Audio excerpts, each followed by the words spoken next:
Hey, what's up guys, it's Lord Civic, and today we're going to be doing a video on my thoughts on the Switch OLED that's supposed to be releasing later this year. And I thought what better way to do this video with some accompanying OLED gameplay. So as you can see behind me, I have the LG CX. Also, additionally accompanying it, I have the M Classic HDMI upscaler plugged onto my Switch. I've had this for a couple months and I hadn't even planned on doing a video even talking about or highlighting it because I was personally in the camp that was thinking that a Switch Pro was coming out later this year. Now, obviously, we know now that is not happening, and I do still believe that a Switch Pro is coming out. I think it can come out as early as next year. In this video, I'm going to talk about my reasoning for that.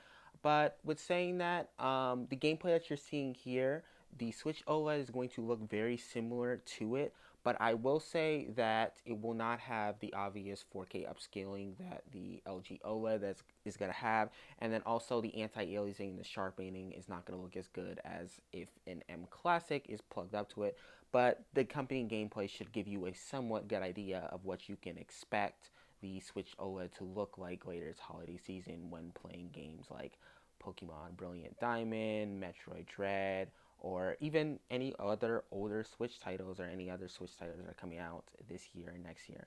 Now, saying that, if you guys like what you see, please make sure to hit that like, subscribe button. When saying that, I'll hop right in. So, honestly, I can take you through a step-by-step of my entire mindset of this whole thing from last week when they released the video and the news outlets came out. I'm not gonna lie to you, my stomach kind of sank as soon as I saw the Switch OLED title of it. As soon as I saw it, I was just like, okay, there's no way that they named it that unless the only upgrade is the screen. And that's exactly what had happened. There's no hardware upgrades, no longer battery, no stronger GPU, CPU, whatever. Then over the past couple weeks, it's gone from cautiously optimistic to then understanding but still being upset, especially because of the effects that this is going to have. So first and foremost, yes, have pre-ordered a Switch OLED, but for two major reasons. I'm a collector in general, especially a collector of gaming stuff. So I got the Switch OLED because I'm a collector, and then also I play my games 50% dock, 50% undock. And then I feel like that's where it starts to branch out about who the specific device is for, and also the effects that it's going to have on people that get this. So, first and foremost, if you play games 90% or 100% dock, I would not recommend getting this. You are not going to get much use out of it at all because you are not going to get any experience different by playing it connected to your TV. The Switch OLED is for people that like to play in handheld mode. It excites me to be able to play Breath of the Wild, Pokemon Brilliant Diamond, Metroid Dread, all these other games that are coming out either this year, or already out, or next year in an OLED thing, in an OLED format on a handheld version. That's really freaking cool. Now, with saying that, what I think the problem comes from is everybody I've seen online is just like, ha ha ha, you guys thought the Switch Pro was a thing. It doesn't exist. You just got the Switch OLED, and there's no hardware upgrades. But we gotta check the patterns, people. We've seen exactly what Nintendo has done before with the 3DS, and I might miss some titles. I don't know the exact versions of each, but there's 3DS, 3DS XL, new 3DS, which is going to literally be the Switch Pro or whatever they decide to name it, and then the Switch Pro XL, but I don't think there's going to be a Switch Pro XL. I can more so see a Switch Pro OLED. And that's where a problem comes out. Those things are most likely going to come out next year, and when they're advertising Pokemon Arceus or Breath of the Wild 2, and I'm pretty sure it's going to release on either one of those titles, where you're going to be like, oh guys, you want to play the best version of Pokemon Arceus or Breath of the Wild 2 with the greatest vegetation, the highest visuals, the higher resolution, HDR, 60 FPS, all this different stuff, and you're going to have all these people that went out in droves and purchased the Switch OLED that didn't think of the future proof of it, and they're going to be disappointed. Now, with saying that, obviously, GameStop is probably going to have some upgrade path where you can be like, oh, you can turn in your Switch OLED or whatever. But people are going to be spending money in droves this holiday season, going out and buying the Switch OLED thinking, oh man, this is the newest version of the Switch, especially casuals. Casual people see a new name, a new iteration of it, and they don't do any further research. I promise you, there's a good amount of people that are going to get the Switch OLED this holiday season and think it's going to have more upgrades than just the screen. And that's where the problem ends up.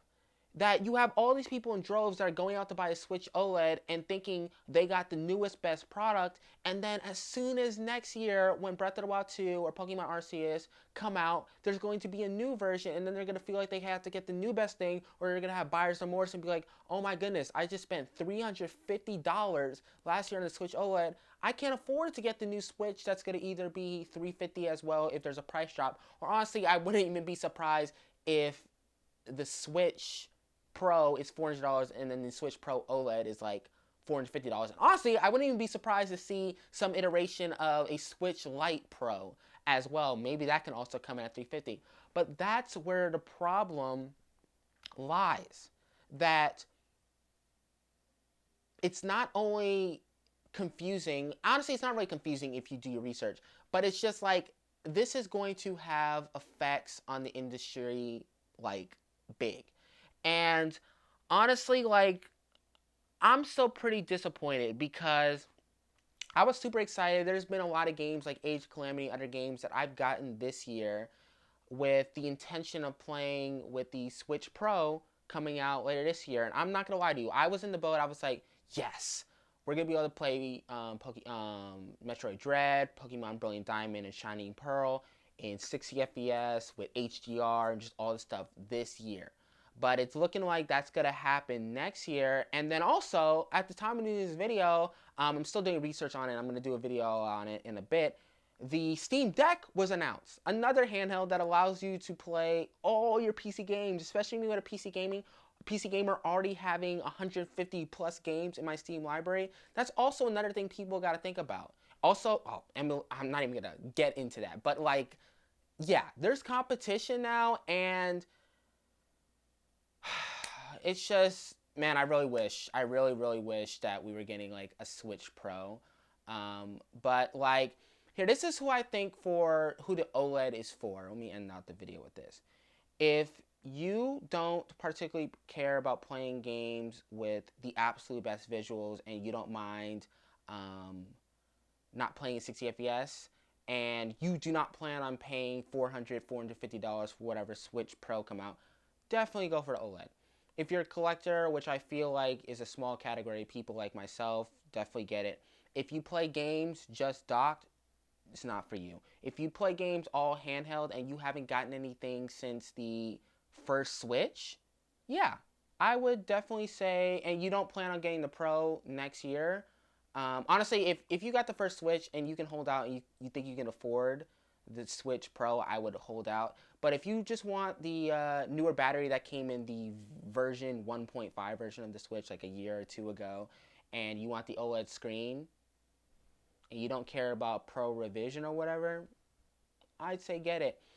It just really upsets me that Nintendo's not being totally clear, and I know this is a capitalism game where they're making money. Like, that's the point of selling these consoles and these games, to make money. So obviously they're not going to be totally transparent and be like, hey guys, we have a Switch OLED coming out right now, but if you wait like 6 months or a year, you can get a better version with an OLED screen and better hardware. They're not going to come on and say that. But I don't know, just be patient. Just wait to see how it goes if you are in the camps that I spoke about. But if you don't have a Switch, you are fine with just the Switch OLED. It's a pretty cool device. I'm not going to lie. As I said, I pre-ordered it. When I get my hands on it, I'm going to do a couple of videos on it and stuff like that. But, yeah, that's basically my thoughts on it. Now, with saying that, I hope you guys enjoyed the gameplay. I hope you guys enjoyed my thoughts on the Switch OLED. And with saying that, if you guys like what you see, please make sure to hit the like, subscribe button. And with saying that, I hope you guys have a good day.